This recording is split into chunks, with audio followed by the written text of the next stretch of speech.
Hello everyone, this is Preet Kamal and I'm a lecturer at Mehchan Polytechnic College, Jalandhar.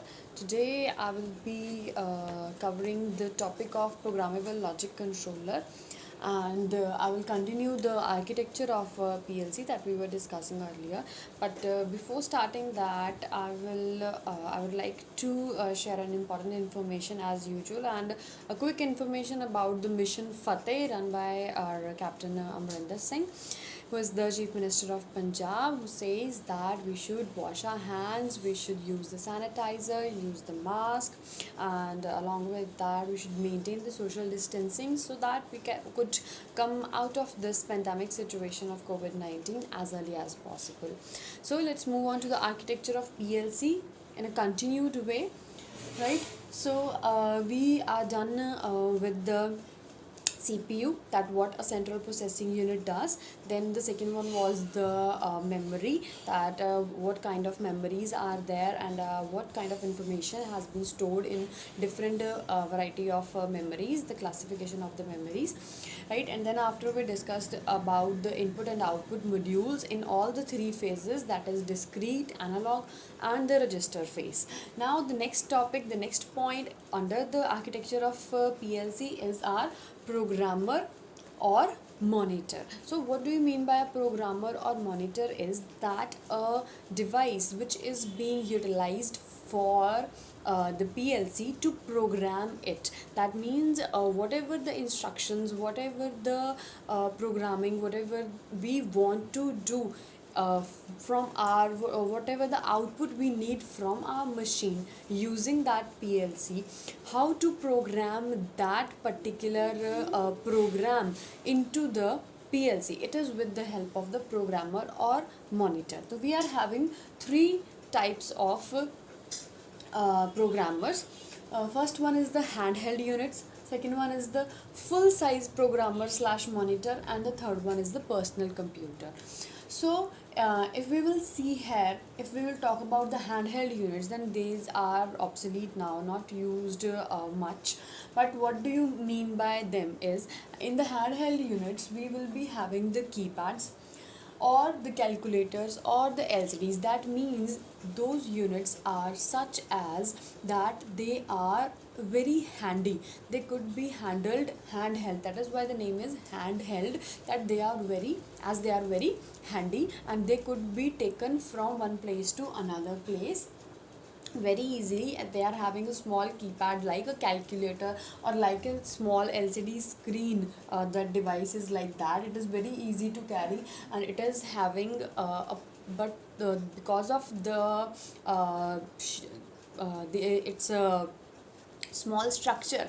Because of its small structure, it is having a limited capacity, it is having a limited display and editing facilities. So in this handheld in these type of handheld units, as we do not have much space, and we do not have much larger screens or wide keyboards, so that is why their memory is also small, and they are having very limited facilities of displaying and editing whatever we are to enter into the PLC basically. So that is why we shifted out to the full size programmer monitor, that was having a full keyboard, LCD or CRT type of screen, that is a cathode ray tube type of screen or liquid crystal display, a full size keyboard that was using, and it was very user friendly. But it was also having a shortcoming, that these devices communicate with the PLC through a cable only, that is connected to the special programming port on the PLC. So these were that kind of programmer or monitors that need some specialized cables for them, so that they could connect with the PLC and they could program them, and along with that they need some specialized programming ports that are on the PLC, so that they could be get connected. Then last one was the personal computer. Personal computer means the normal computers that we use. We could use that computer as a programmer for our PLC device, right? So in our PLC device, if we talk about the PCs, then we could say that it is having the specialized softwares, as we could enter, or we could apply any kind of softwares. We could have any kind of softwares in our PCs. So similarly, specialized softwares could be used there. Then the serial port communication is also very easy, as we need to connect. If we need to connect the PLC to our PCs, then it is very easy through the serial port communication. Then along with that, we can get more facilities and the memories also, because the memory of the PC is very high. Obviously we can have a different hard disk. Even 1 terabytes of hard disk are there nowadays in the PCs. So that is why it is having a lot of memory. And there are also more facilities regarding, the ease of use of the computer, and we are very familiar with the PCs. We do not have to learn anything to program, right? So that is why PCs. And one more advantage of using the PCs were the simulator means a kind of a system or kind of a software that is utilized for the pre-testing purpose. As we have already discussed in the advantages of PLC, that there is a possibility of pre-testing. So simulation means we can test the program in the software itself, and we do not need to run it on the machine first to check whether the program is working or not. So that is why it is the best quality of a PC, that whenever we use it with our PLCs, then we get a lot of facility. So that is why most of the times we use this PC as a programmer cum monitor, right? So next, in the architecture, the next block that was left was the power supply block. So as we all know that whenever we talk about the power supply in any of the device that we are using, whether it is a microcontroller or the PLC, then we definitely need AC as well as DC supply for the functioning of different types of blocks that are in build, or different types of circuits that are in the PLC itself, in the PLC block. So that is why here what we use is the 110 or 220 volt simple AC supply we are using. Then we are using the rectifier, which will give us here the pulsating DC. It will give us the pulsating DC. And then after we are using the filter, the normal rectifier circuit, the normal filter circuit that we use to convert our AC signal into DC signal. The similar blocks are being used in this power supply also, as we need to use AC supply for some input output modules, and we need to have the DC supply for the different sections of the PLC. So that is why we are having this supply, and we are conditioning it according to our input output modules, and we are converting it into the DC supply in accordance with the need of our different blocks, right? So first one is the rectifier. Obviously the rectifier will be full wave bridge rectifier using diodes in it and all these things, and I don't need to explain it in very much on a large scale, right? So you all know very well about what a rectifier is and what it does and how it works. So it gives us the pulsating DC, and then after, when we use the filter, then we get the pure DC here. But after even the pure DC, we need to regularize it. So that is why we use a regulator, and we know that for the 5 volt plus and minus 5 volt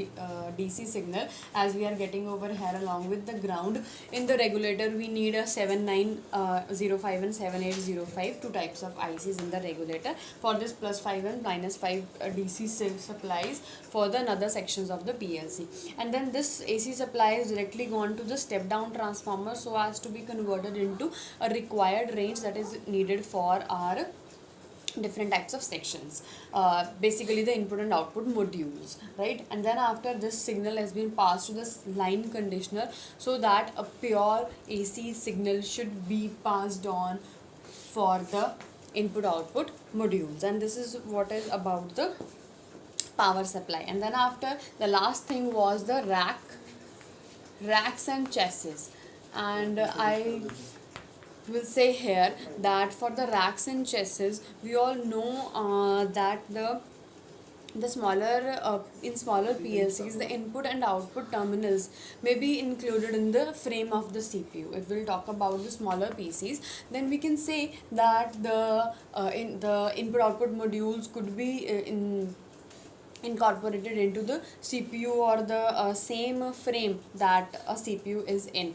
But when we talk about the larger kind of PLCs, then it is somewhat difficult to incorporate the input output modules and the memory modules and everything inside one single frame. So that is why we need to have a metal frame in which, or along with the PLC, we should have the input modules, the output modules, the sensors that could be utilized, the knobs for them to connect those things, right? That basic metal frame in this, that basic metal frame will be called as the rack or the chassis of your PLC basically. Okay, and these racks can be interconnected. They can be interconnected to accommodate a large number of input output modules, and these racks could be of a smaller size and they could be used inside the chassis so that they could be connected to each other. And basically these are mounting racks that we have a chassis, and in between we could mount the racks in which are different modules are provided. For example, in the input output section we are having some inputs, and then we are having some analog outputs, then some analog inputs, some discrete inputs, some discrete outputs, some digital inputs, some digital outputs. So we are having in the input section even we are having a different variety of inputs and outputs as well, because we are having discrete, analog and register. We are having three options with us for the input and as well as for the output modules, right? So similarly we need racks for different inputs and different outputs. So that is why racks are used. The simple small metal frames, they are utilized for putting it in the for putting the inputs, different inputs in different racks, or putting them together, that analog inputs together, then the register inputs together, and input and outputs and digital input and outputs together, something like that. And then after the CPU is being installed, and then after the power supply is to be installed, so everything is installed in different racks, and then after they are all combined together to form the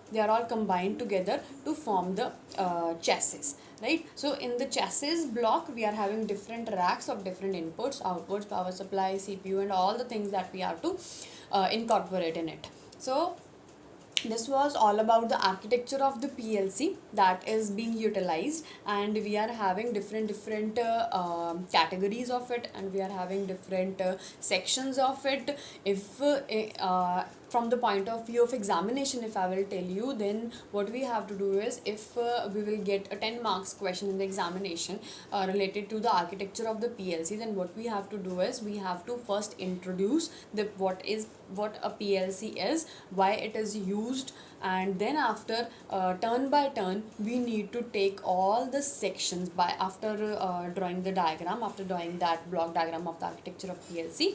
And after that we need to take each and every section one by one, as I have taken in these videos, these two videos, right? So you have to explain it one by one along with the headings, and then after you have to explain the advantages and disadvantages and the applications of the PLC that we have already studied. Or you could exclude it also in the architecture, as there will be a 5 marks different question related to the advantages and all these things, right? So this was all about the PLC. If you will be having any doubts, then we will discuss it in the live session. So till then, thank you so much, take care.